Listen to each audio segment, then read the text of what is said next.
If we take leadership for a moment and say that is a love in action, how do you deal with certain disappointments or betrayal from the team members? Disappointment and betrayal are very different things. That's a whole spectrum. I could be disappointed in you because... Have you ever doubted your ability to lead? Oh, yeah.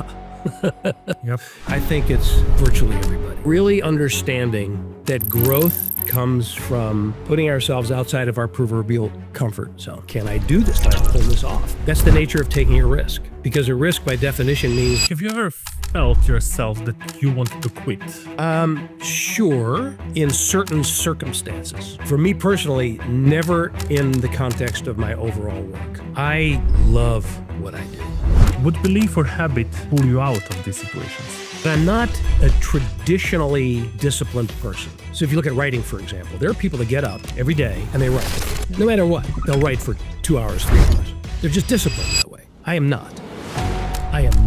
How you deal with failure then if something happened to you that in certain field you just feel yourself, okay, I failed? I personally try to allow myself the experience of that sinking feeling in the gut that you have, or that I have, when I know that something didn't work. What do you believe is the single most important trait of a great leader? What does extreme leadership really look behind the closed door? What message you would like to leave audience after this podcast? What would be your public message which you would like to share with them? Guys, I need to say something. We're building something really special here. The level of guests, the conversations, the depth we are going in week by week, it's becoming better and better, more and more valuable. But there is one thing which doesn't make any sense. Almost 90% of you who keep watching the episodes, who keep coming back week by week, are not subscribed yet.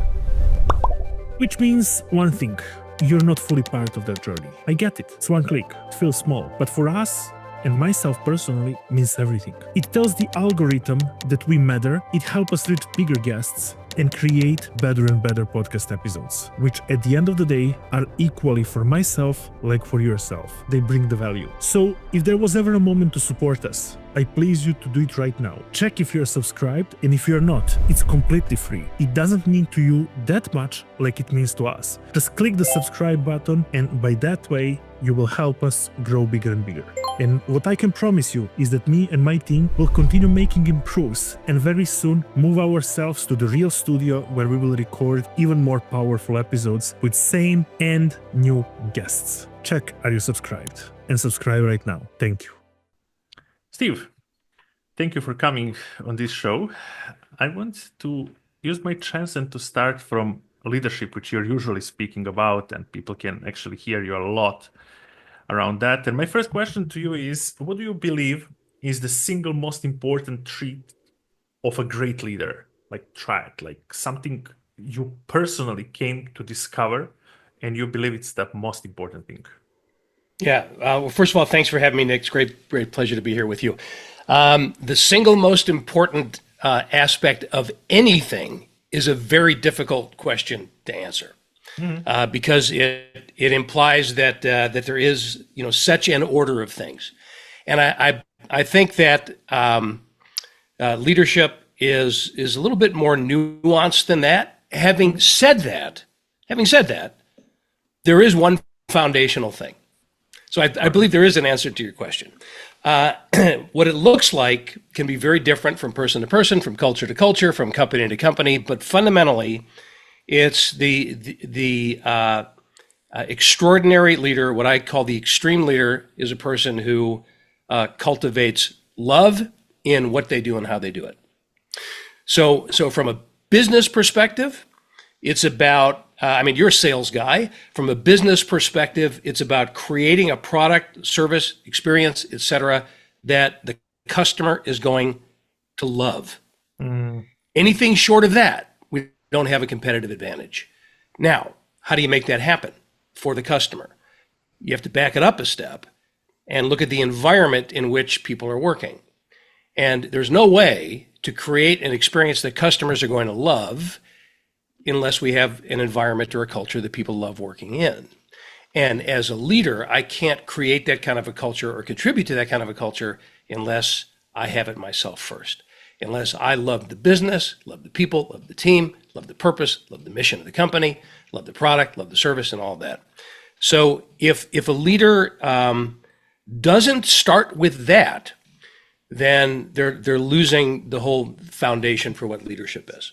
Whenever you come to the salesperson will tell you, I know how to help you. We are having perfect solution for you. But in fact, you have a great product, you have a great offer, you know that you can help so many people, but yourself still inconsistent. Why it's like that? Because you misunderstand two basic principles. And let me tell you something, it's not economy, it's not war, it's not current president or political situation, none of that. Because simply you and money were always on the same planet Earth. You never left the planet and most likely money never did it, right? The only two ways are the reason why it's like that. Number one thing, which can be the reason, is that you don't know the right way of presenting your offer. Number two can be that you don't know the proper way to whom to present it, which boils down to you don't know to whom to sell, or you don't know the right way to speak to the people to whom to sell. I have been scaling in the past 10 years multiple of my own companies and companies of my clients from $0 to $200,000 in sales, being in China, selling physical perishable items like food and beverages, and without speaking Chinese, without writing Chinese, and without knowing how to sell to Chinese people. But I knew one core principle, and this is that psychology of people never change. So I knew to whom to sell, and I knew exact way how to present my offer to them. I was scaling up my digital businesses to hundreds of thousands of dollars, again understanding two core principles: to whom to sell, so who can benefit from my offer, and the way, when, and how to present my offer. And there is no magic and there is no secret behind that. It's really easy to understand it. But in order to this video be very short, I put all of this together in the school community, which is completely for free. You can join it right now, clicking on the link below in the description box, and you can discover these two principles. It will take you a couple of days to figure it out yourself and to practice it, and then your sales will become consistent. Until then, see you in the school community. Bye for now. But when you say love, do you distinguish them from the passion, or they're kind of combined? So I'm a little reluctant to define love in a specific way, but yeah, passion is a part of it, certainly. Love is an experience that you know it when you have it. Mm-hmm. So, like, for example, if my wife came to me and she said, "Honey, do you love me?" and I say to her, "Define love." That's not going to go very well. It loses the sense, right? That's right, exactly. Having said that, this is not about love as a sentiment. It's not about love as, all hearts and flowers and kumbaya. This is about love as a practice and a discipline.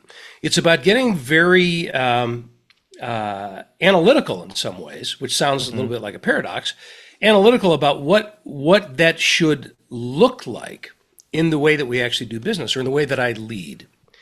So if I really love my team,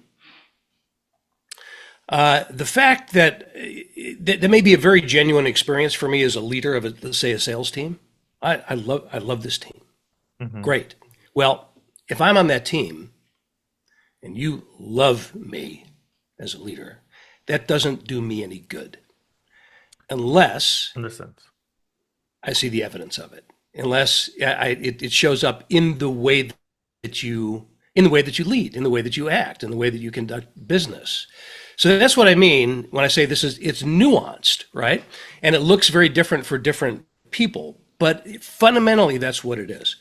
My goal should be to create, if you ask any sales leader, any leader in any context, what do you want? What kind of dynamic do you want to create with your team, with your people? You're going to hear things like, I want them to be committed. I want them to be passionate. I want them to be creative. I want them to be innovative. I want them to be driven. Well, where do those things come from? They all come from the heart. Yep. Commitment is a choice that I make. And that choice is going to be based on, do I believe in this? Do I love being a part of this? So that's why this is a very foundational thing, because it's the proverbial tide that raises all the boats. It's a very, very powerful answer you give here, and it opens up even more questions to me.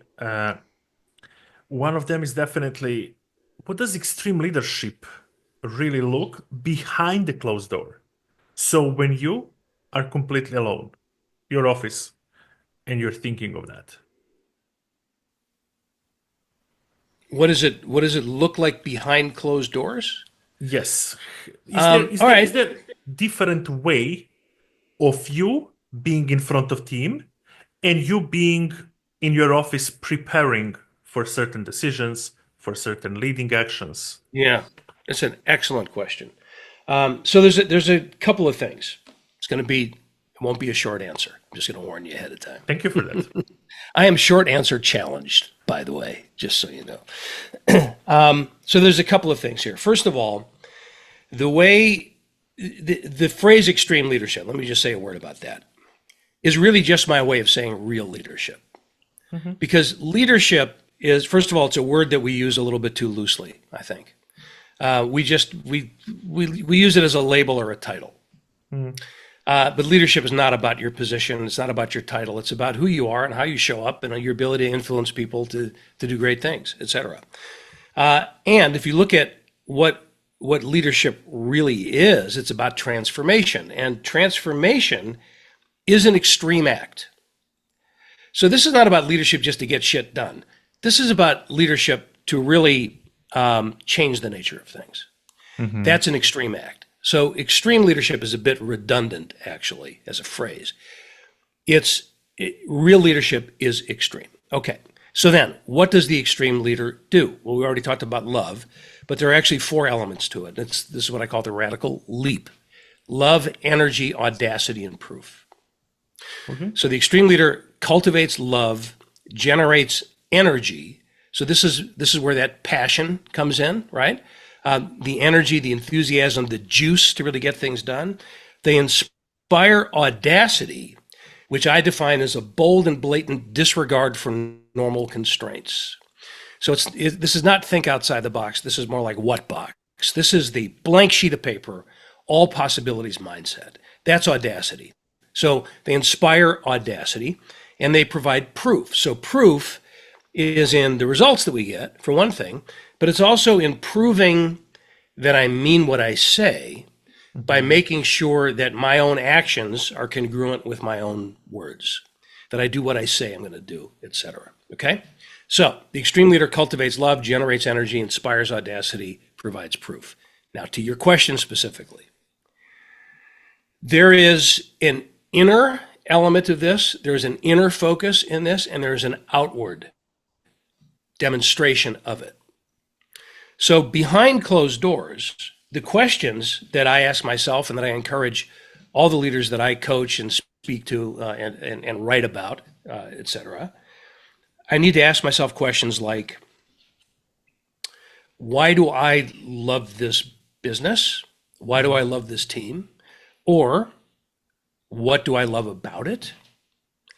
So honestly, if I'm sitting and thinking about, okay, all these people on my team, and I'm having some problems with them lately, they're not being as productive as I like, and I'm in that quiet, reflective moment, and I ask myself, well, why do I love this team?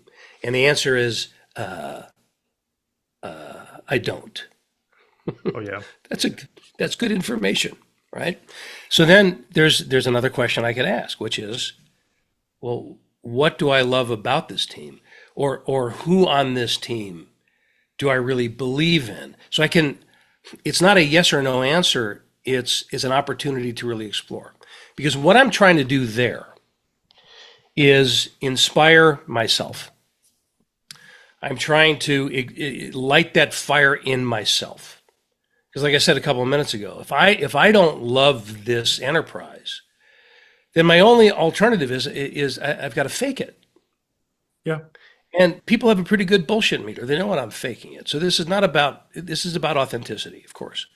So it's that inner reflection as to what is my connection of my heart to my work. That's the work that I encourage everybody, including myself, to do behind proverbial closed doors. Generate energy, same thing. I've got to look at my own energy level. Am I bringing energy in? Am I the kind of leader that when I walk into a room, I raise the energy level? Or am I the kind of leader that walks into the room and sucks the life out of the place? It's kind right? of your impact. Everybody has an impact. Nobody is exempt. So it's not like, no, I don't really have an impact one way or the other. Yes, you do. You absolutely do. So I've got to manage my own energy. If I'm running out of steam, then what am I doing to raise my own energy level in the way that I take care of myself, that I treat myself, that I, in terms of everything from, how I'm spending my time to my level of health, all of those things affect my energy. Inspiring audacity, I need to do that in myself. Am I being bold? Is my vision of the future, are my goals audacious enough? Are they earth-shattering in their potential? And then, so am I inspiring myself, inspiring audacity in myself? And finally, the proof element, providing proof. Am I acting, living, leading in accordance with the values and principles that I really believe in? And am I acting in a way? Am I aligned? And am I acting in a way that demonstrates those values to other people, that proves that I'm the kind of person that means what I say? So that's all the inner stuff in this, the behind closed doors. And then every one of those elements also has an external part to it. Am I cultivating love in others, generating energy in others, inspiring audacity in others, providing proof to others, and demanding that they do the same in the way that they work? It's a very powerful answer, and you're bringing here at such a beginning a lot of golden nuggets where people literally can take notes and start practicing leadership on the correct way. But let's go a little bit towards relatability. Many people are having self-doubts and they're questioning themselves, am I actually able to lead? So have you ever doubted your ability to lead? Oh, yeah. Yep. Yeah, I think it's a first of all, when you say there are many people who have self-doubts, I think it's virtually everybody. Yeah. Virtually everybody that has self-doubts, at least sometimes and in some circumstances. And honestly, if you're not having, I'm sorry, my contact lenses are acting up. It's not that I just find myself so moving as I dab the tears away from my. It's really, this is about really understanding that growth comes from putting ourselves outside of our proverbial comfort zone, right? And whenever I do that, I'm trying something I haven't tried before. I'm stretching further than I've stretched before. There's going to be some doubt there. Can I do this? Can I pull this off? That's the nature of taking a risk, because a risk by definition means there's no guarantee of a positive outcome. So it's scary, and it should be. And it's all I'm saying is that's perfectly natural. So do you have doubts? Yes. Should you have doubts? Yes, but not to the point where they paralyze you. Oh, yeah. So it's about recognizing, okay, there's a doubt there. Now, what do I need to do, therefore, to make sure that I've whatever the circumstances, studied the situation enough, prepared myself enough, developed my own capacity and my own skill set, talked to the right people, done the right research. Those are all the ways that I should respond to the doubt, versus some people who get so consumed by the doubt that they sabotage themselves. And what I think is tragic is that sometimes that happens because they experience the doubt and they feel like they shouldn't be having the doubt, so there must be something wrong. Yeah. And that's why it's so important for leaders to put all that on the table and say, let me tell you about my own doubts. Let me tell you about the risks that I've taken. Let me tell you about the failures that I've had, so that when you experience that, you're going to know that is normal, that is natural. So As I'm guessing here, you want to say that it's kind of a balance. You should have doubt in the way, like, if you don't have it, something it's very wrong with your goal you have, it's very easy achievable. But in the same time, if you have a doubt, you cannot let it paralyze you to make a step backwards and give up. Yes. So my question to you is, in certain moments when you had doubt, when you had doubting your ability to lead, can you go back in your moment and tell me what this moment taught you? Yeah. By the way, Nick, just as a parenthetical statement, these are really damn good questions. Thank you. Really, really good questions. Thank you for that. We will edit that part. Don't worry. The whole, just will tell you, the whole point is that if I study somebody to bring on the podcast, I really want to go deeper in that. I don't want you to coach audience. I want to sell them coaching. You will sell them coaching, right? But I want to intrigue them. So do they start puzzling the stuff? Yeah, no, that's great. That's great. So it's a very, very long list of my own doubts, because I am an entrepreneur. I mean, I work with companies. Mm-hmm. My main clients are established companies. I do a lot of executive coaching, and it's usually in the context of an engagement with a company. So I'll coach their leaders in that company. So it's kind of interesting because on the other hand, I'm an entrepreneur. I do have my own enterprise.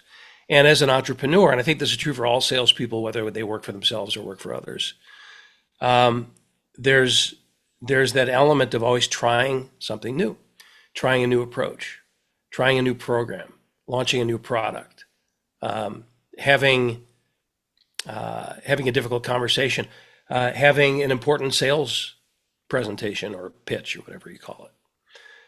So there's lots of opportunities for doubt every day. Yeah. And so for me, one of the most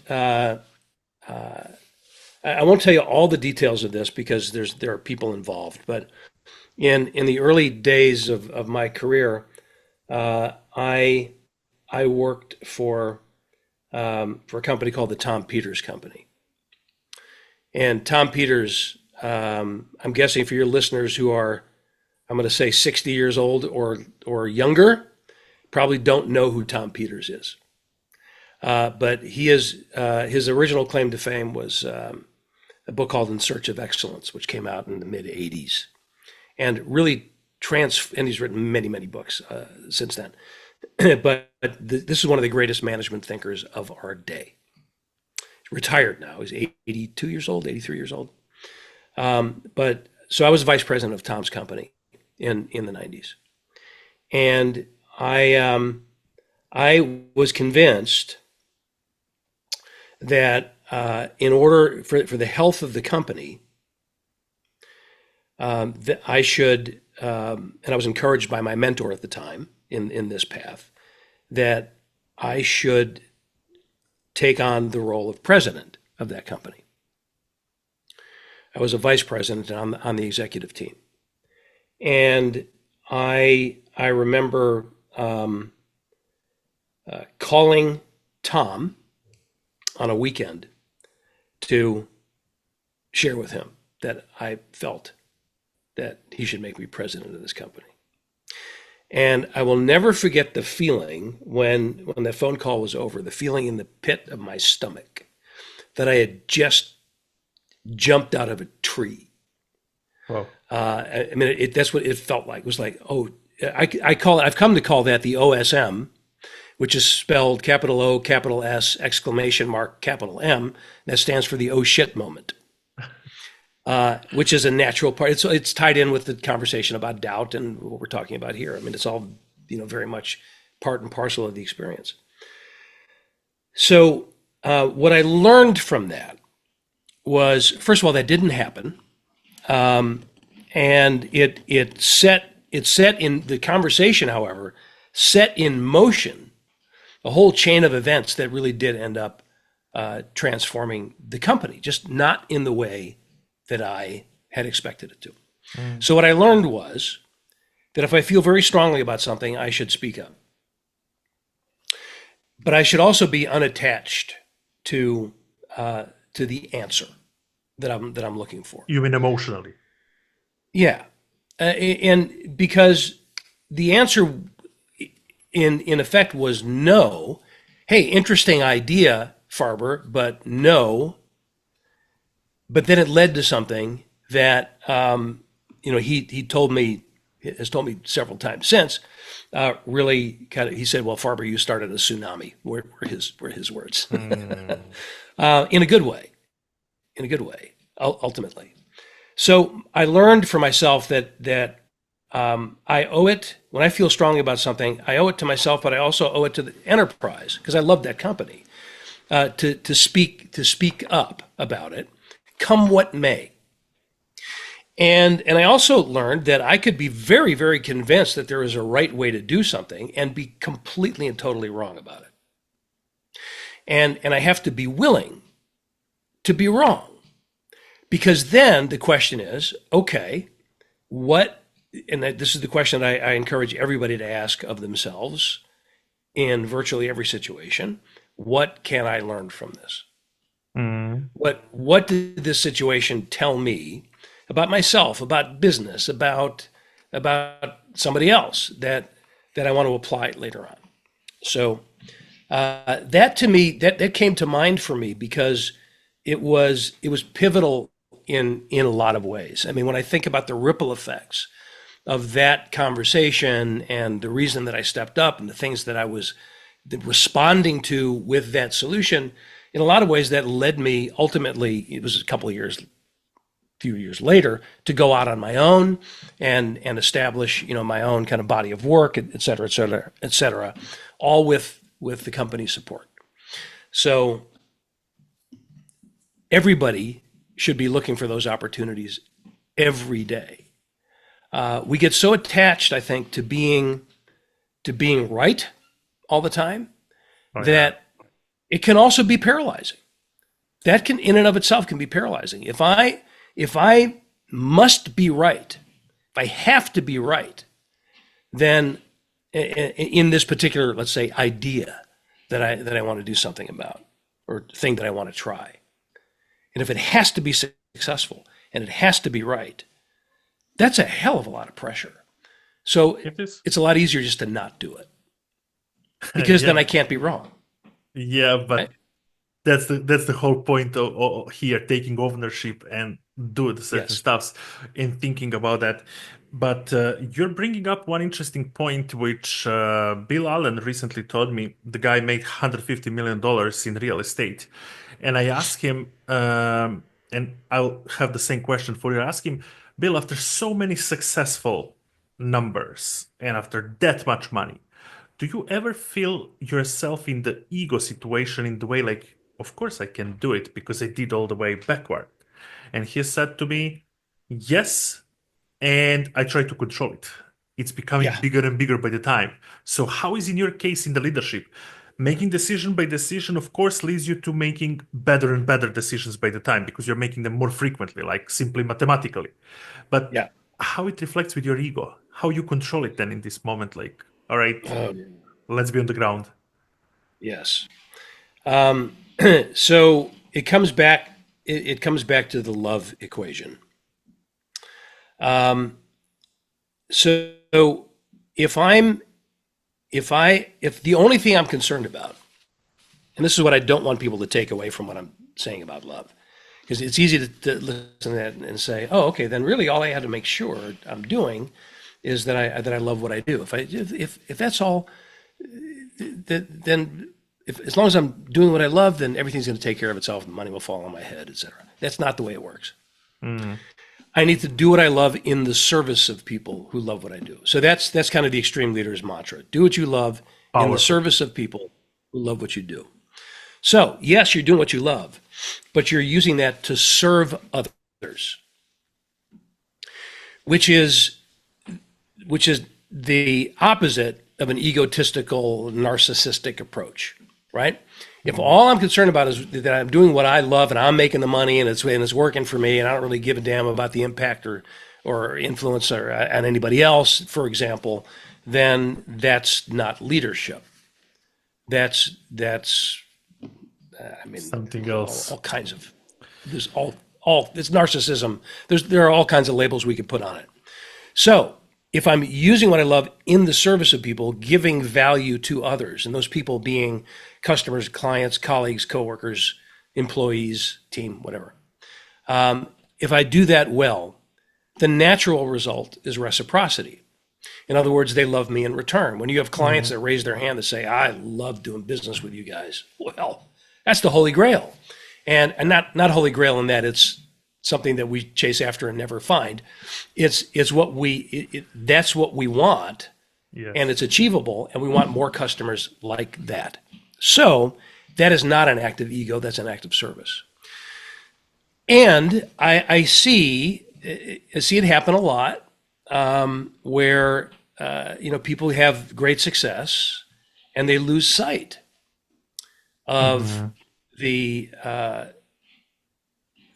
true value of that success is about using it in some way to enhance the lives of other people.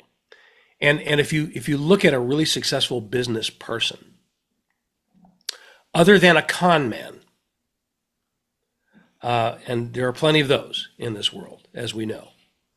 But if you look at a truly successful business person, their wealth, in large part, came from doing something that gave great value to their customers. That's where the money came from. Absolutely. And, when it gets to the point where I don't really care, as long as I get the commission, for example, then that's where the ego is taken over. Yeah, and that I should agree be with a that. warning sign. I agree with that. We are speaking here and combining love and leadership. And I must ask you, if we take leadership for a moment and say that is a love in action, how then you deal with certain disappointments or betrayal from the team members? Yeah. So there's an interesting kind of a balance here. First of all, there's a whole range. Disappointment and betrayal are very different things, right? I mean, that's a whole spectrum. I could be disappointed in you because you didn't prepare for a sales meeting. I could be disappointed in you because you're missing your numbers because you haven't been doing the work required to hit the numbers. That's not betrayal.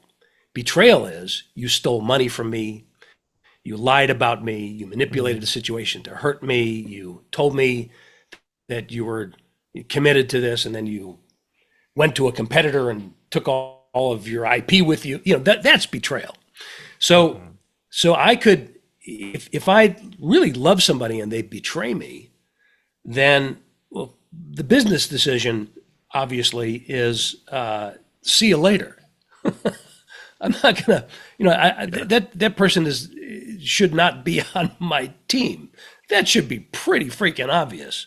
Of course, do it through HR and all that, when depending on your Sophisticated way. Right. It's a little disclaimer. But disappointment is there's such a thing as tough love. So if I'm disappointed in your performance, then first thing I've got to ask myself is, have I done what I need to do as a coach and a mentor and a leader to help this person and give them the right feedback and all that? But then I need to give that feedback. I need to be very clear on why I'm disappointed, what the gaps are between expectations and performance, for example, and then that's my assistant. Did you hear the dog barking? Yeah, it's fine. Yeah. Don't worry. It's normal. Yeah. We've got family in the house with us right now. The dog is part of the family. I didn't mean that, what I mean. Anyway, so there is there's a whole range of opportunity here. It's not the same as saying, I want to be a kind of leader that cultivates love. So therefore, I'm just going to let it all go. I just want people to be happy all the time. I don't want to make anybody uncomfortable.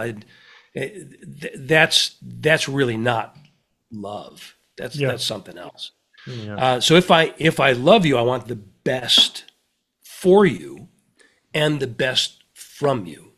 And if that's not happening, then I need to have the difficult conversations and give the right kind of feedback, et cetera, et cetera. It's a very powerful angle.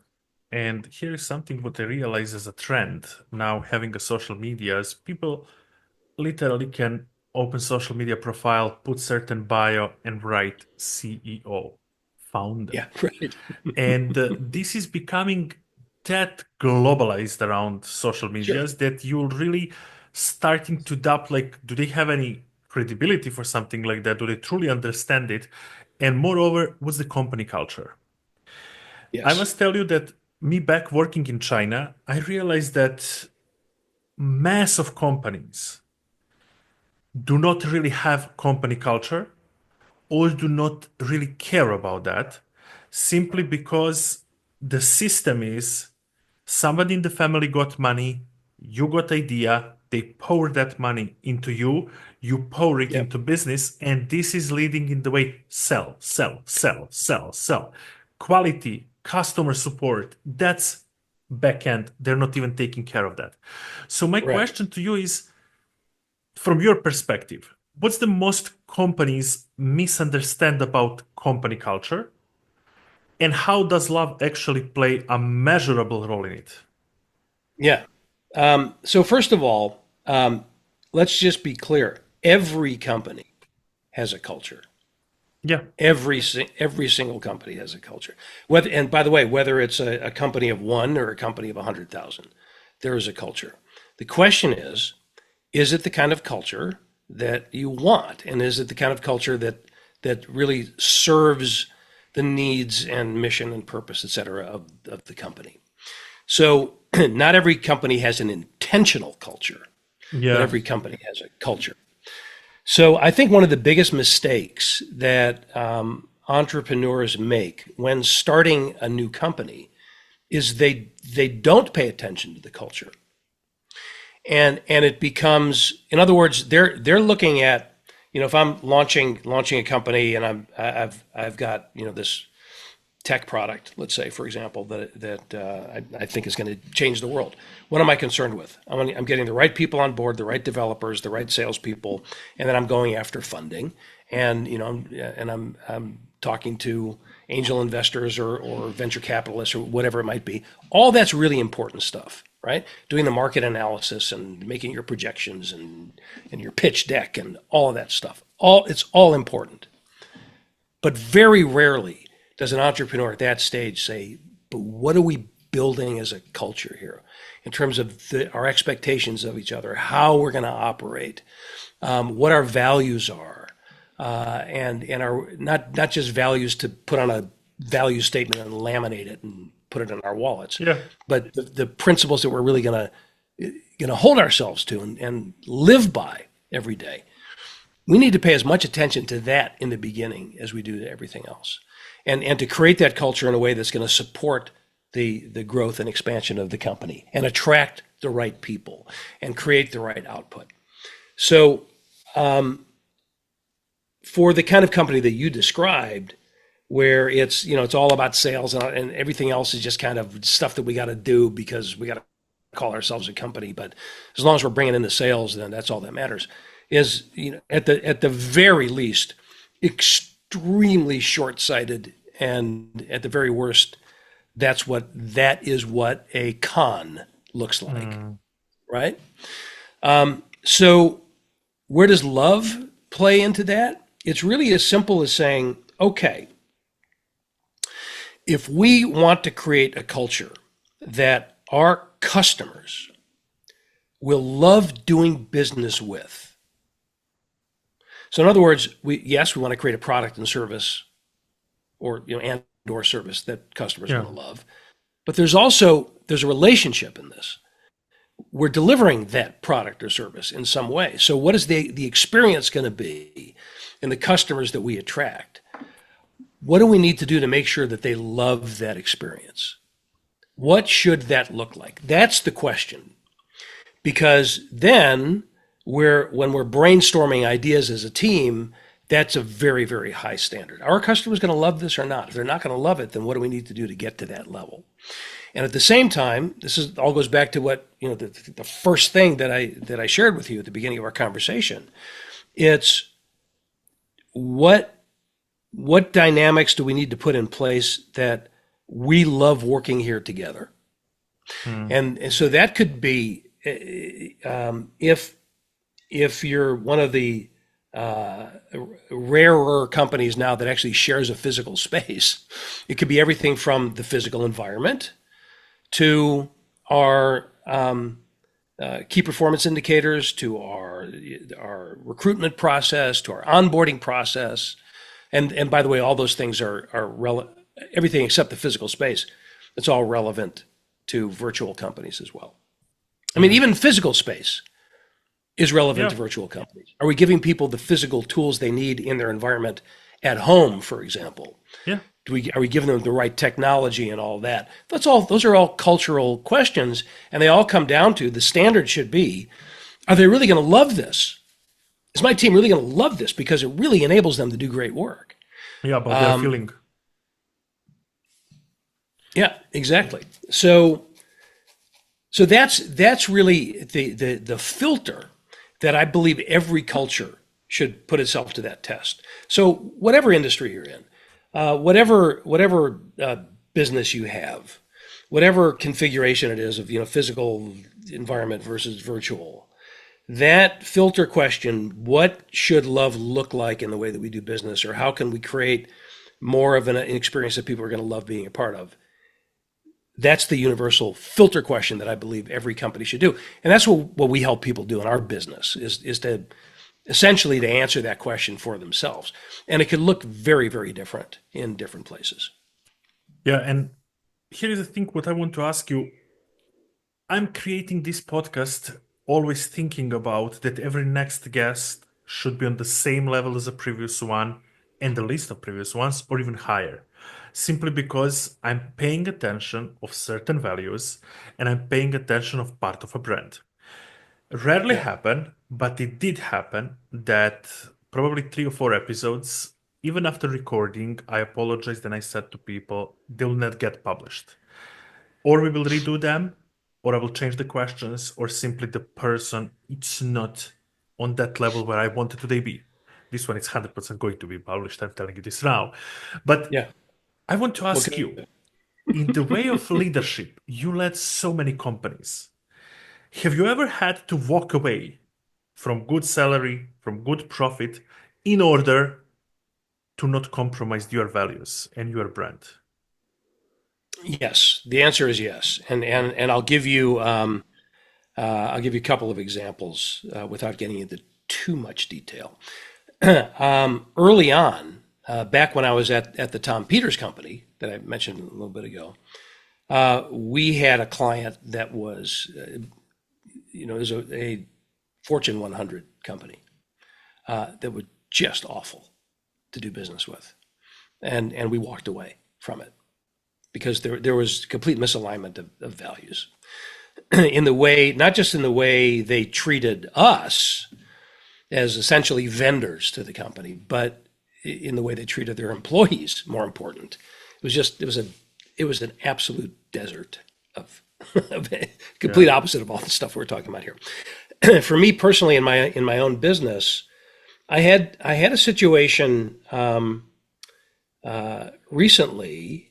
When I say recently, I mean in the last few years, where I was brought in to work with an entrepreneurial company.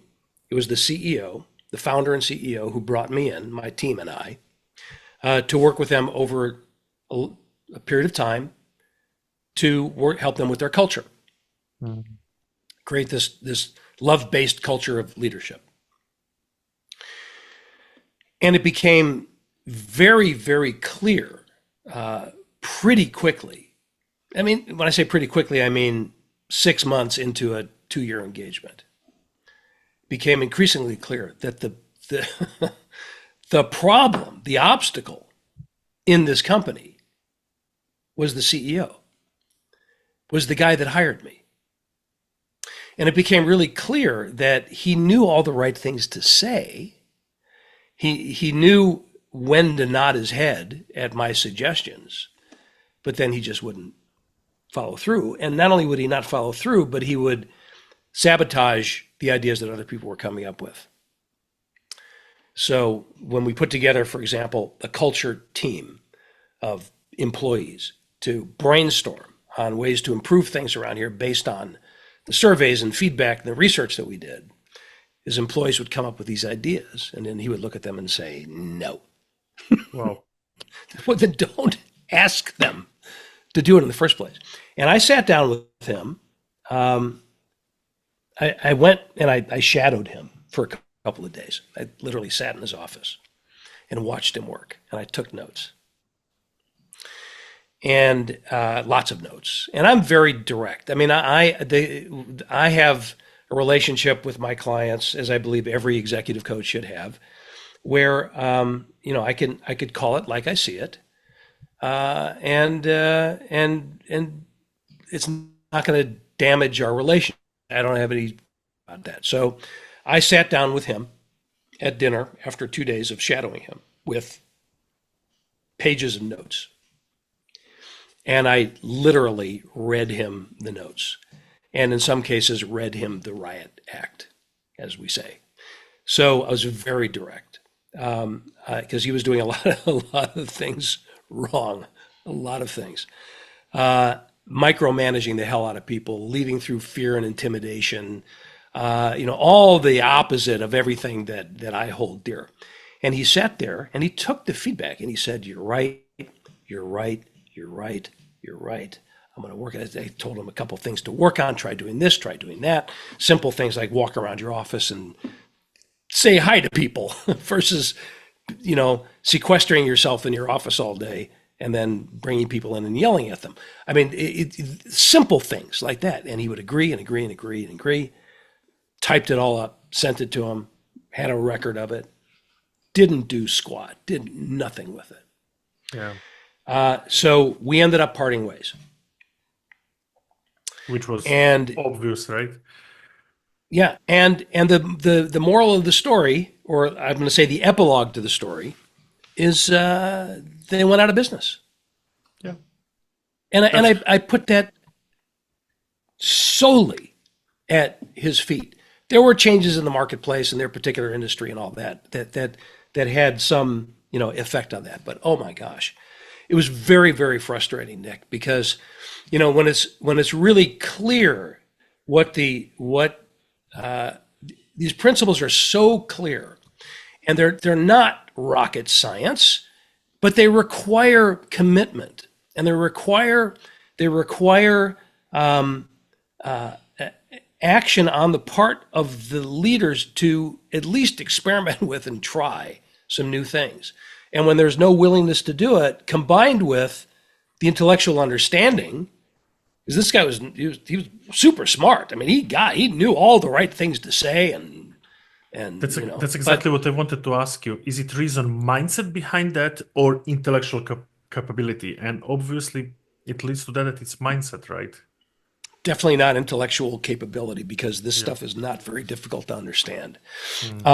And it's very hard to argue with. I mean, it's intrinsically, it just makes sense that, when people feel really good about the work they're doing and who they're doing it with, they do better work. I mean, there's a ton of research and studies on, for example, employee engagement and the impact of an engaged workforce on productivity. It just goes on and on and on.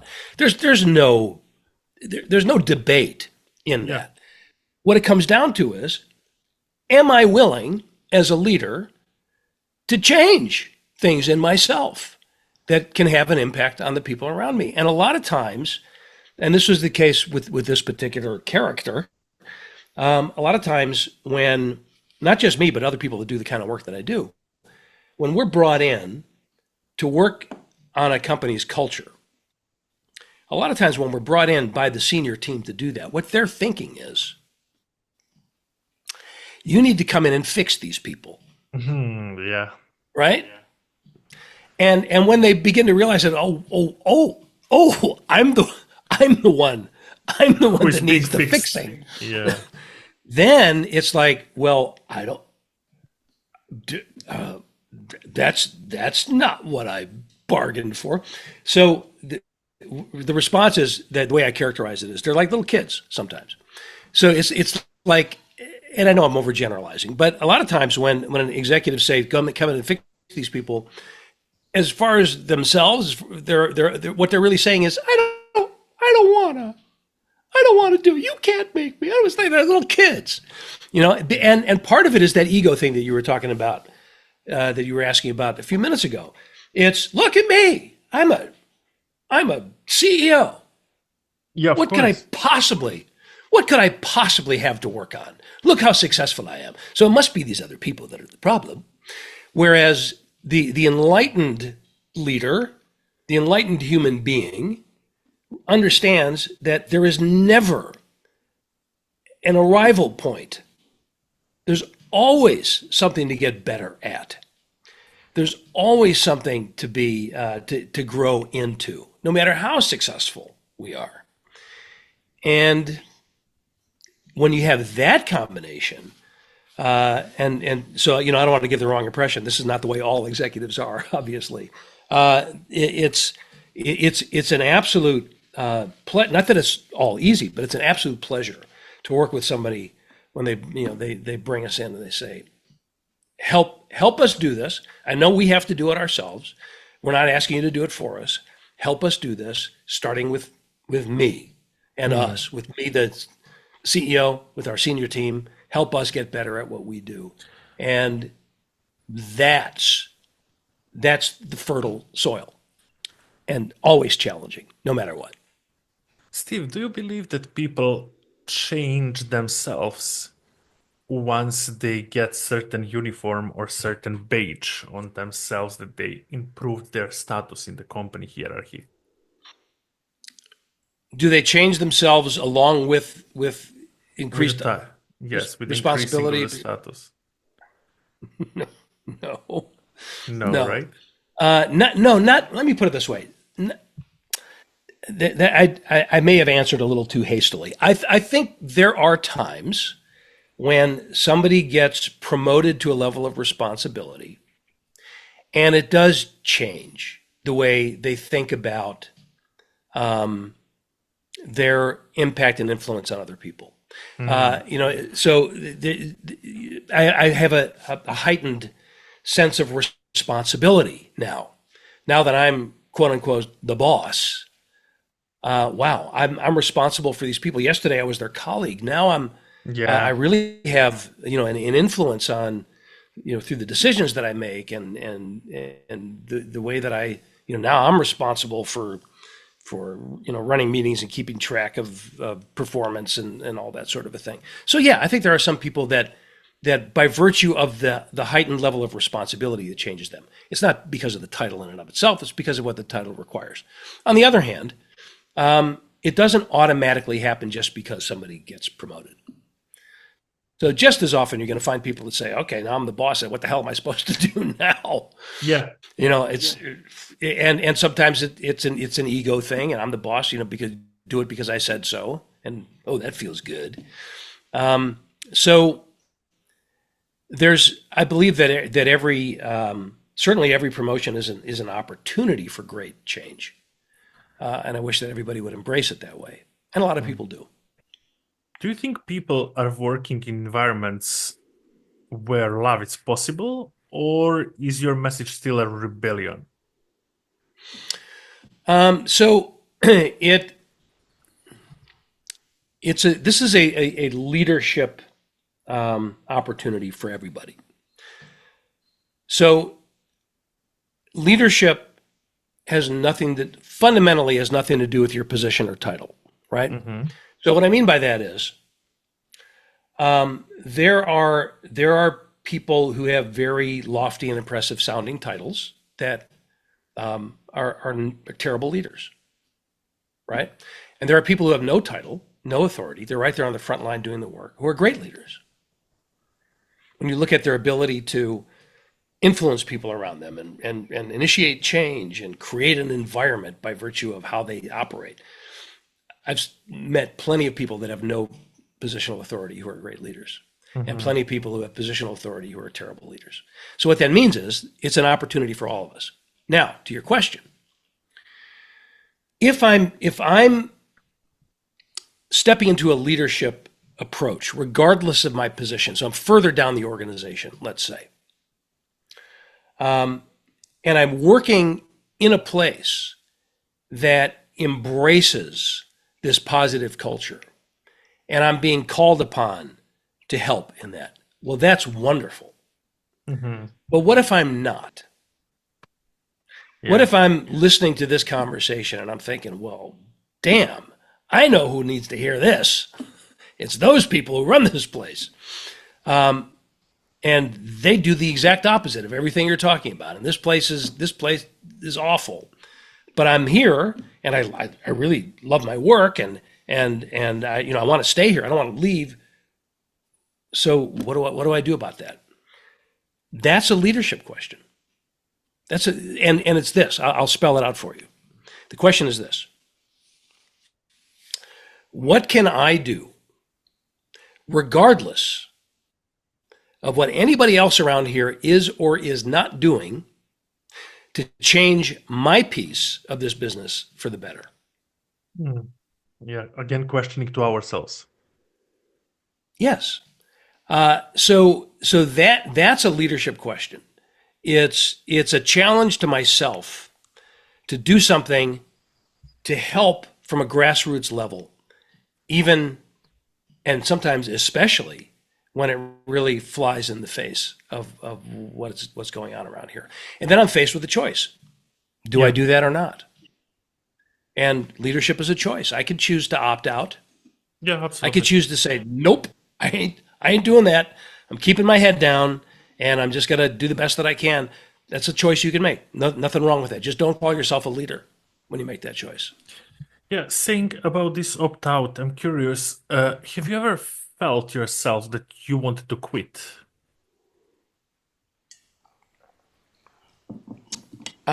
Sure. In certain circumstances. For me personally, never in the context of my overall work. I love what I do. And what I do looks like a lot of different things. There are different elements to it. I do keynote speaking, which is a great love of mine. I've been doing this work in some form or another for 35 years, right? So keynote speaking, executive coaching, consulting, running workshops, writing books. That I've never thought about quitting that. At least not in any, maybe on a bad day, it's like, I think I just need to take a nap. That's different. But I'll give you an example. When I'm writing a book, and I've done that 5 times now, and I'm working on number 6, do I ever sit down and look at that screen or look at my notepad and go like, I think I'm just gonna pack this in. Yeah. Pretty much every day. Or when I'm launching a new program, and I'm thinking about all the things that I have to do in order to make it work. Do I ever get faced with the thought, well, maybe I'm just not going to do that. I just forget it. I'll just do something else. Sure. I guess all of us. Yeah, I guess all of us, because I like to say that entrepreneurship, it's path of uncertainty. You have a lot of uncertainty down the road, and then you discover things working, things not working. But I know for myself, but I want to ask you, would belief or habit pull you out of these situations? Yeah, it's really more belief than a habit. Yeah.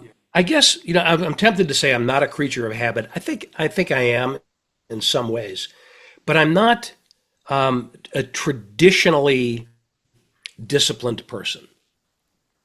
And what I mean by that is, so if you look at writing, for example, there are people that get up every day and they write. No matter what, they'll write for 2 hours, 3 hours. They're just disciplined that way. I am not. Most of my writing, when I carve out writing time, I spend most of my writing time berating myself for not writing. That's my process.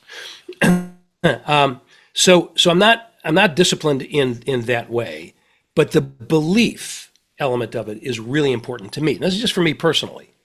So when I'm faced with that, am I going to just pack this in? Am I going to quit or not?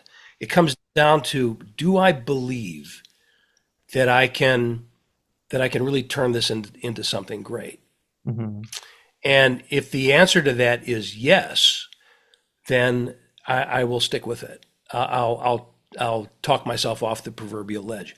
And you know what? Most of the time the answer is yes, because I've been through that process before I started the thing, right? I don't start something unless I believe that it's a really good idea and that it's going to have an impact. And getting back to what we were talking about before, at the same time, it's holding the possibility that maybe this won't work. Maybe this will be a quote unquote failure. Maybe I'll lose money on this endeavor. Maybe I'll have an experience that my customers don't like. I always hold that belief or that possibility as part of the equation. But then my belief is that it's worth the effort. And if it doesn't work, I'll learn from it. How you deal with failure then, if something happened to you that in certain field you just feel yourself, okay, I failed. Do you go to redo the work? Do you question yourself? How you deal with that? Yeah. I personally try to allow myself the experience of that sinking feeling in the gut that you have, or that I have, when I know that something didn't work. It's like, it feels like an illness, right? Yeah. So the first thing is I allow myself to have that experience, as opposed to trying to push it away and say, no, I shouldn't feel that way. That feels uncomfortable, so I'll push it aside. I allow myself to have that experience. And then the question is, what did I learn from it? So if I can, and sometimes it takes a little distance, a distance of time, for example. I got to let a few days go by, just to let the scars heal a little bit. And then the question is, okay, what can I learn from this? Mm-hmm. And then deciding, do I take those lessons and try it again, or try it differently, or take a different path? So I will give you a very specific example of this. Back in 2012, we did our very first ever public event in San Diego, where I was living at the time. We called it the Extreme Leadership Summit. And I had this grand vision of this event where I would bring in it would be centered around this whole idea of love, energy, audacity, and proof. And I would bring in speakers who I knew personally who had their own bodies of work that were very simpatico with mine. So it would be like this brain trust. And we would invite people from my community to come, and it would be really well produced. And I was going to pay the speakers, not going to call in favors. I was going to pay them to be there. And I put together this grand vision, had a partner that we were working with, and it was a phenomenal success in every way, except financially.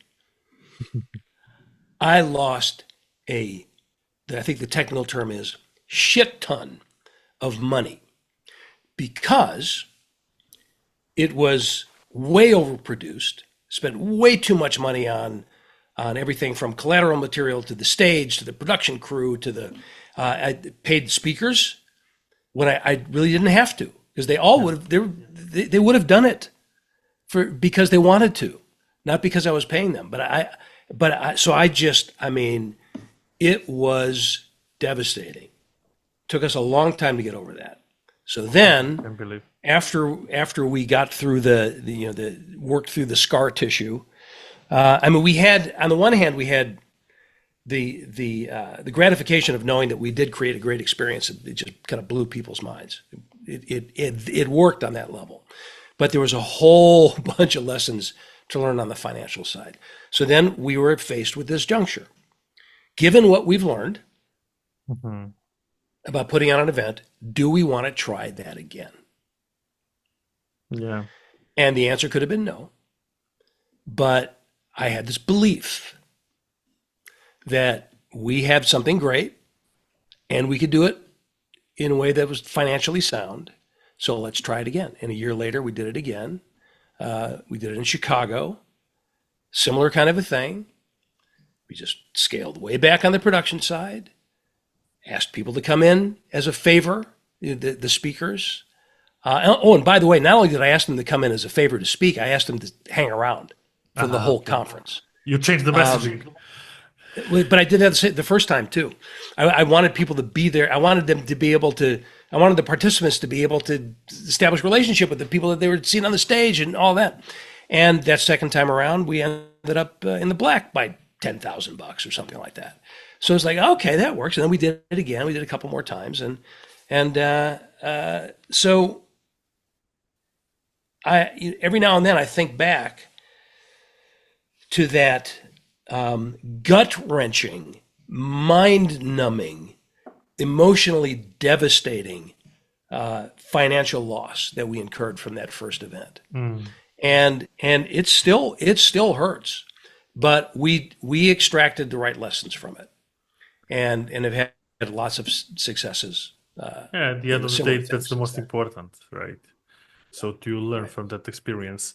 I have a couple of questions more for you, and one is definitely something what I would personally like to hear, and this is, what belief do you hold now that Steve Farber would be shocked as a young 10, 20, 30 years ago, as a younger Steve Farber? What belief do I have now that I'm inferring what you mean is that I perhaps didn't have back then? That's right. That I'd be shocked to learn? I don't know that there's anything that really stands out. It depends on how young we go. So in terms of how I spend my time and what I'm doing with my life, I think if you would have talked to the college age or high school age Farber, and went back in time and said, yeah, you're going to be talking to, you're going to be a business guy, you're going to be talking to business people and writing books and giving speeches and all that, I'd be probably disappointed, because I was going to be a musician. Interesting. I see guitars behind you. Yeah, I am a musician, and I've always been a musician. And I sing, I write songs, I Nice. record and publish my work and all that. But I had no interest in this, in the leadership stuff back then. But I did have a belief that my what I'm wired to do is communicate. Communicating on the stage, building relationships with other human beings.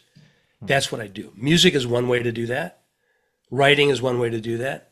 Speaking is one way to do that. So that the core belief has been very consistent throughout my life. The manifestation of it is what changed. And that's true for just about all of us, right? I mean, for most of us, what we think we're going to do as young adults or as kids doesn't work out exactly that way. Obviously, there are exceptions to that rule.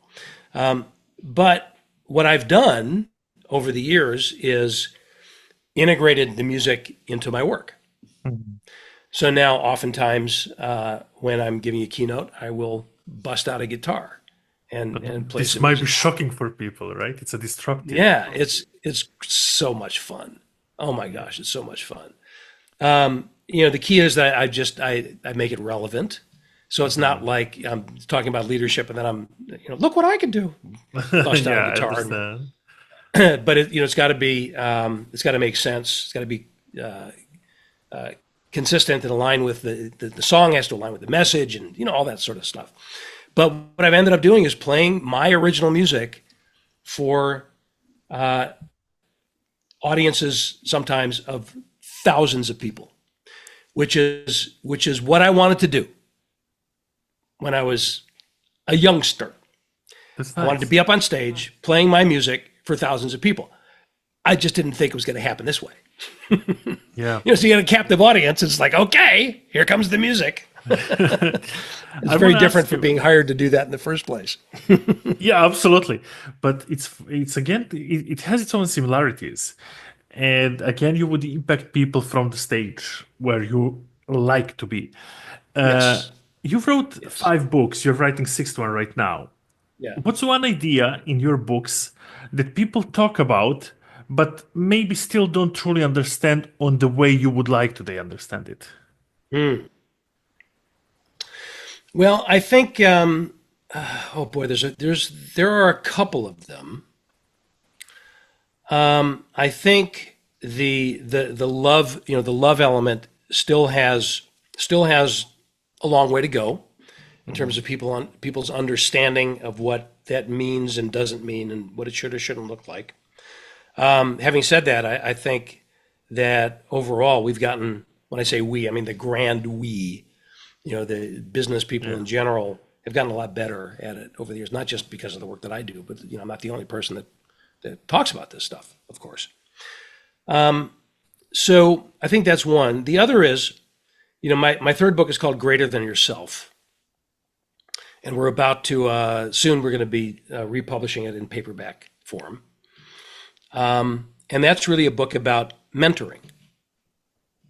So the premise of that book is that the greatest leaders become the greatest leaders by making others greater than themselves.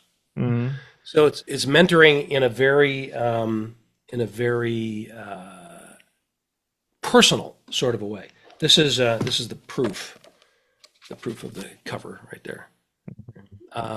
So the ultimate lesson of true mentorship. So that line across that says "not for sale," it's a proof, right? So anyway, I think there is a wealth of understanding to be gained from really looking into this and the personal implications because it's challenging on a lot of levels, including the level of the ego that we were talking about earlier. If my job as a great leader, as mentor, is to make other people more successful than myself,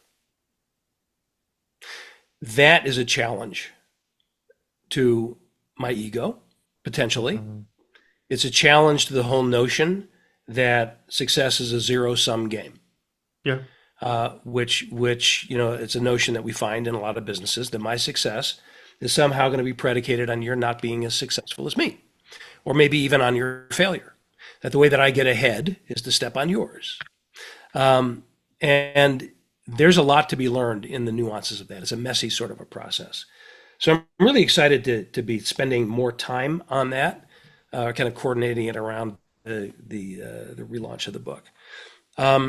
So I think there's a lot to be gained there. The other thing that I would add that I think there's an opportunity for deeper understanding is, and this is the book that I'm working on now. It has to do with our own personal credibility and the power of our doing what we say we will do, and the damage that it creates when we don't. Yeah. I think there's a lot of levels of understanding there to be mined over the coming years. Absolutely. And for the very end, Steve, I want to ask you with what message you would like to leave audience after this podcast? What would be your public message which you would like to share with them? Yeah, thank you. I would love for everybody to just start with one very simple experiment, and that is comes back to a question that we posed earlier in our conversation.